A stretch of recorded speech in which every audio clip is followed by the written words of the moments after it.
Hi అండి. మీరు ఎప్పుడైనా ఆటో ఎక్కారా? అదేంటి రోజు ఆటోలోనే కదా వెళ్ళేది అంటారా? ఇలా ర్యాపిడో బుక్ చేసుకోను, ఓలా క్యాబ్స్ బుక్ చేసుకోను, ఇంకా వేరే యాప్స్ ద్వారా ఆటో బుక్ చేసుకుని వెళ్ళటం కాదండి. షేర్ ఆటో ఎక్కారా? ఇది 90s బ్యాచ్ అయితే బాగా అనుభవం ఉంటుంది. ఒక 10-15 కిలోమీటర్లు వెళ్ళాలి అంటే బస్ సౌకర్యం ఎక్కువ ఉండేది కాదు కాబట్టి అందరం ఆటోని ప్రిఫర్ చేసేవాళ్ళం.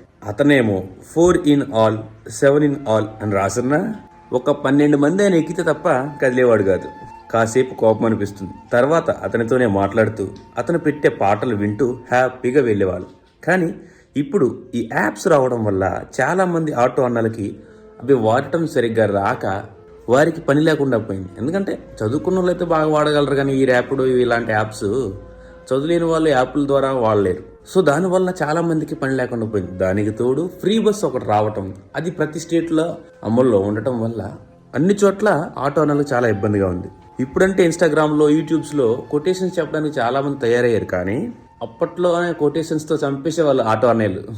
నన్ను చూసి ఏడవకండిరా, చెడపకురా చెడేవు అని ఇన్స్పిరేషనల్తో పాటు ఇదిగో పువ్వు నాకు నువ్వు, అదే మన లవ్వు, ఒక్కసారి నవ్వు, ఇలా లవర్స్ చెప్పుకునే కొటేషన్స్, ఎన్నో రకాల కొటేషన్స్తో ఆటో అన్నలు అదరగొట్టేవాళ్ళు.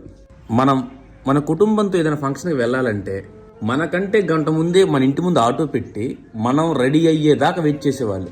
కానీ ఇప్పుడు మనం బుక్ చేసుకొని వాడు వచ్చేదాకా వెయిట్ చేస్తున్నాం యాప్స్ వల్ల. మన ఫ్యామిలీతో టెంపుల్కి వెళ్తున్నాం అంటే చాలు, ఒక రోజు ముందే తన ఆటోను శుభ్రపరచుకునేవాడు. ఎందుకంటే ఇన్ని రోజులు ఎక్కడెక్కడో తిరిగింది ఆటో, పాపం వాళ్ళు టెంపుల్కి వెళ్తున్నారు కదా అని ఆటోను శుభ్రం చేసుకుని మన ఇంటికి వచ్చేవాడు. ఇంకెప్పుడన్నా ప్రెగ్నెంట్ లేడీస్ ఉన్నా, ఎవరి ఇంట్లో అయినా పేషెంట్స్ని సడన్గా హాస్పిటల్కి తీసుకెళ్లాల్సి వచ్చినా సరే, అన్న డబ్బులు అంటే అన్న ముందు హాస్పిటల్కి తీసుకెళ్దాం, అన్న బిల్లు డబ్బులు ఏమంటే తర్వాత చూసుకుందాం, ముందు పేషెంట్ ముఖ్యం కదా అని మనకి తోడుగా ఉండేవాళ్ళు. సో అలాంటి ఆటో అన్నయ్యలకి ఎంతమందికో ఇప్పుడు పని లేకుండా పోయింది. ఫ్రీ బస్ కావచ్చు, ర్యాపిడో యాప్స్ రాకపోవటం వల్ల కావచ్చు, ఇంకా చాలా కారణాలు కావచ్చు. సో దానివల్ల నేను ఏమంటున్నానంటే, మీ లైఫ్లో అటువంటి ఆటో అన్నయ్యలు, అటువంటి ఎమోషన్స్ మీకు ఏమన్నా ఉంటే ఎప్పుడో మీకు కుదిరినప్పుడల్లా సరదాగా ఆటో ఎక్కుతూ ఉండండి, వాళ్ళతో మాట్లాడుతూ ఉండండి.